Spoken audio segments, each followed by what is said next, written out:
Welcome to Wholeness. In this channel, we help you heal from all forms of emotional wound. We hope you're inspired by this video to do better. Kindly like, comment, and subscribe. Let's grow together. Hello, good morning, afternoon, evening. You're welcome back to Wholeness. My name is Faithful. In this channel, our focus is very simple: to help individuals heal from any form of emotional pain, and the strategy we are using is through faith-led conversations, honesty, and intentionally taking decisions to help you grow. And if this is your first time, I say you are welcome. If it's not, thank you for coming back. This month of July, we've been looking at the topic of unforgiveness. Last week, I really talked about what is unforgiveness and what unforgiveness is not, some myths around unforgiveness, which I would encourage you to go back and watch so you can follow the flow.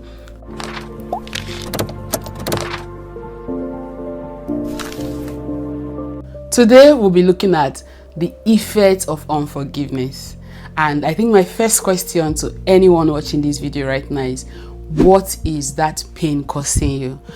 We sometimes hold on to certain level of intense pain with the realization or with the mindset of, I'm going to keep on holding on to this thing. I have the legitimate right to hold on to it. But gradually, that mindset you are carrying can create a prison for you that you would not know, but before you know it, you start having a limited perspective, you start stopping yourself, you start creating boundaries that are not healthy. So before you say, I will not forgive this person did XYZ and it was so painful, you need to now look at the other side of things and say, what actually is this pain causing me?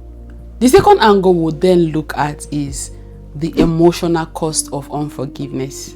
There is that place of you losing your peace when you have decided not to forgive somebody, something, or not to let go of an experience.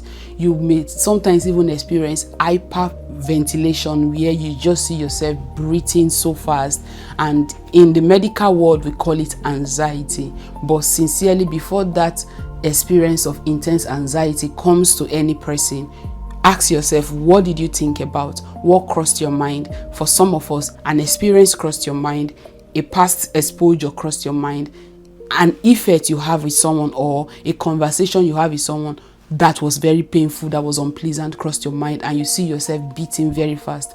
You may walk in the place of absence of peace. Peace is something that we all cannot buy. That's the honest truth. But when you are holding on so deeply with an offense somebody has committed to you, there's that place of, I'm not forgiving this person, but I know I'm not peaceful too. There is that serenity in your inner man, you will lose it. Number 3 is you see yourself constantly being bitter towards the person. There's been so many medical conditions that have been diagnosed, and the real cause of it cannot be identified. They can't see what is causing it. And sincerely, what you then get is, oh, what is stressing you? I remember, I think 3 years ago, I was really struggling with my health, and my blood pressure was over the roof. I'm talking 200 over 190 something, and severe headache all the time. My head would be pounding, and I went to the emergency department. I was seen by a doctor. All tests were carried out. The doctor said there is nothing wrong with you. And I think along the way, she just looked at me. God bless her. Like, I can still remember that day. She looked at me so intensely. She said, let me have a conversation with you. And she closed the curtain. She said, now I've done the medical side of things. I'm going to have a very honest conversation with you. And that conversation is me asking you a very simple question. Is there something or someone you are angry with? Is there something stressing your mind? Is there something troubling you in this season of your life? Then she was like, are you in debt? I was like, oh my God, no. She said, are you in a difficult relationship? I said, no. She said, do you have a child with disability? I was like, wow, these extreme questions. She said, because these are things that will naturally stress people, so that in case you have any of these challenges, I can support you properly. But if you know none of these are your current reality, you're not in a toxic relationship. I said, no. She said, then sit down with yourself, assess yourself, take away the stressor, and I actually did that. I think she signed off 2 weeks leave for me, stayed at home, and I just kept, being that I'm a person of the faith, I kept praying, Lord, what is stressing me right now? Help me take it away. Help me take it away. And I was able to identify the minute I took it away, by the mercies of God, by the grace of God, the blood pressure that was uncontrollable, medication could not handle it. It just came down. Certain medical conditions are being resolved because people took away their stress, and holding on to the grudge of unforgiveness can increase the intensity of certain diagnoses. Another part, emotional exhaustion. You just see yourself highly unmotivated, highly tired. Like you just see there is that mental fogness where you are so tired. And if you sincerely ask yourself, why am I this tired? It's not because you've worked hard. It's not because you've done something really busy or something so strenuous. It's just because you are exhausted as a person emotionally. And part of what is causing that exhaustion is repetitive playing. Like you are replaying the incident that happened in your mind over and over and over again. That's hard work. That's intense work where you are sitting and, oh, XYZ did this to me, and you replay the scenario, you replay how you felt, you replay how you did not respond, how you should have responded, all in your mind. That's you wasting creative mind brain. That's you wasting absolutely meaningful ways that you could actually think of productive things. By the time you are done thinking of all this, what do you get at the end of the day? You are exhausted. I have been there, absolutely there, where I will sit down and sometimes I would even cry about what has happened 4-5 years ago. This person did this to me. How could he? How could she? Why didn't he? Why? You replay all the scenario, and by the time you are done with that, that's major exercise. That's big work. You are exhausted. You are tired. You are gone. You are fagged out. And what then happens? You don't have space to do better things. You don't have space for productive things. So know this: the pain, the anger you are holding on to, the bitterness you are holding on to is affecting you greatly in your emotions. So it's not that question of what am I carrying that I need to drop? What heaviness do I have in my heart that I need to drop? The next cost or the next effect that unforgiveness has on us is our spiritual life. When we are angry with 3 people. Yes, we are angry with 3 people. The person that offended you, you that got offended, or you that the thing happened to, and sometimes to God. And when we get to the place of walking the path of forgiveness, you have to forgive these 3 people. Whatever has happened, whatever may have happened, you have to make up your mind to, number 1, forgive the person that offended you. Number 2, forgive yourself. Number 3, forgive God. The place of forgiving God, which is connecting us to the point we are addressing now, is, God, I thought you said you love me. Why did you allow XYZ to happen to me? And this is more in cases of people who are going through divorce, people who have been assaulted, people who maybe parental abandonment. You can't seem to forgive your father for abandoning you. You can't seem to forgive your mother for allowing abuse to happen to you. Somewhere along the line, you can then redirect it to God. But God, I thought you loved me. You said you loved me. You said you are my father. Did you not see all these that they were going to happen to me? Why did you not stop it from happening? It looks simple. It has crossed our mind. We all have been there.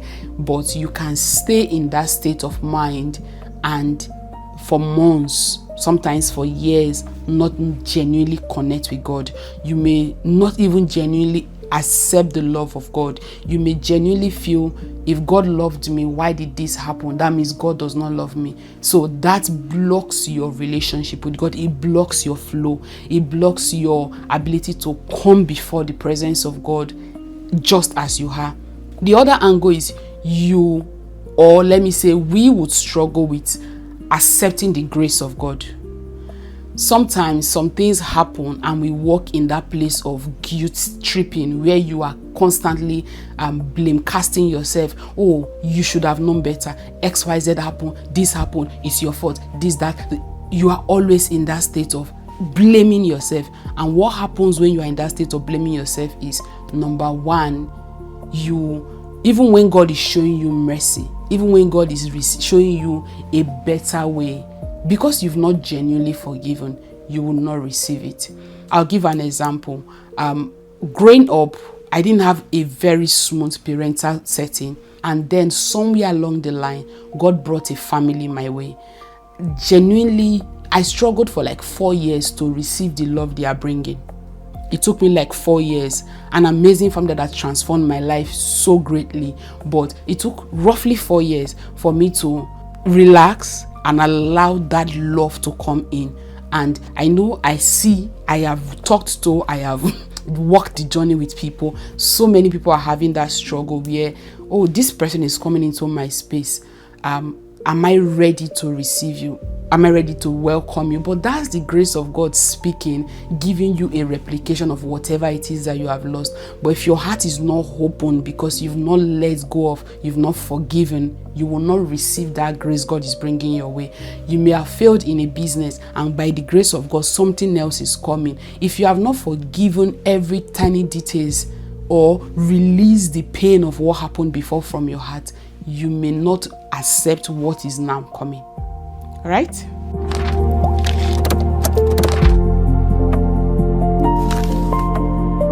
The next point we're talking about is a backpack analysis. Let's say in reality you carry a backpack and you are walking around with that backpack, but in this backpack there are heavy stones in it, and there's someone else who is maybe carrying a backpack as well, but there is really nothing, or it's lightweight content, or even paper, different rambles of papers in it, and both of you are meant to walk through a journey. What do you think will happen? That other individual will walk faster.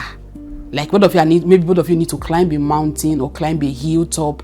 That person will climb faster, not because they have more strength than you, not because they are more skilled than you, but because they have lesser load.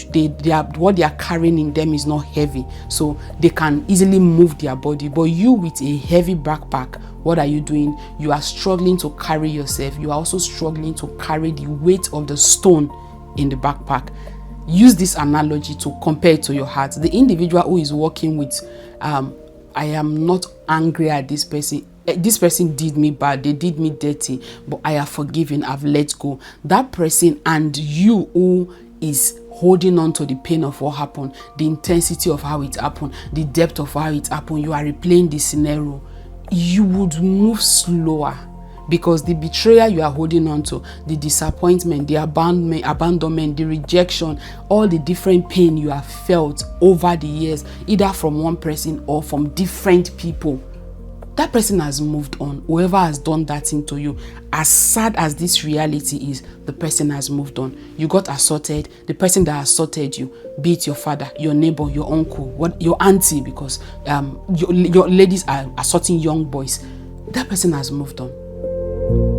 Funny enough, that person may not even remember, or even if they remember, their conscience is so dead that they are not pricked by what they have done to you.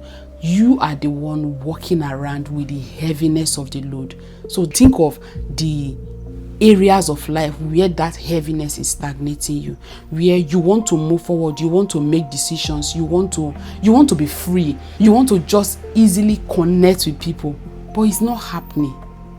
You are not seeing yourself doing that. It's that weight you are carrying, is that heaviness where you want to just freely trust people, but something in you will trigger you to say, don't forget, you cannot trust people. You cannot trust people. That thing that happened 10 years ago, that thing that happened 15 years ago, that's limiting you.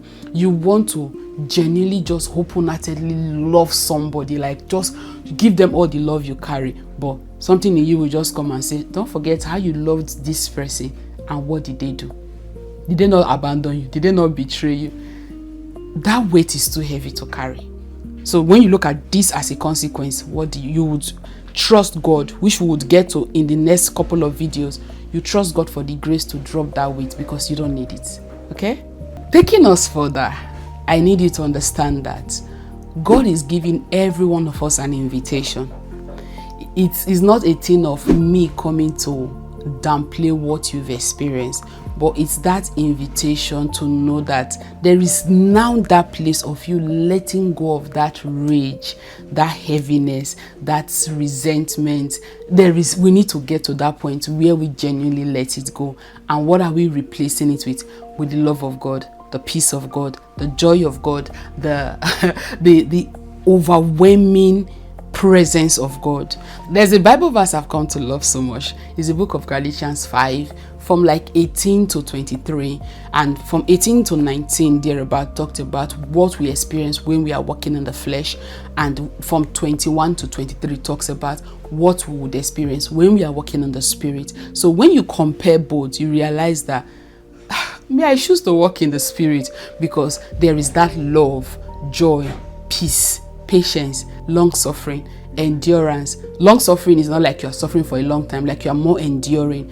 Tolerance, self-discipline, like you saying no to the wrong things and being disciplined to do that which you say you will do. All these are attributes that would help you as a person, both in your corporate life, in your family life, in your spiritual life, with your relationship with people, with everything. Imagine you are a more patient person intentionally.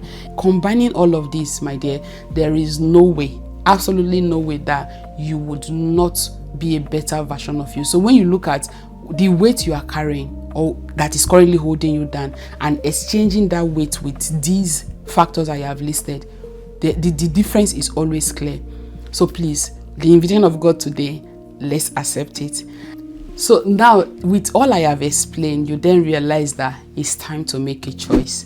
And choosing the place of walking in forgiveness is not you, like I have said, downplaying what has happened. It's you choosing to walk in freedom. Walking in forgiveness simply, we can see from the angle of, I am deciding to walk in freedom. I am deciding to let go of this weight, this heaviness, this intense anger I feel, this intense rejection that I'm struggling with, so that I can then start receiving people into my life. This bubble of emotions in my head, I'm letting go of all of it.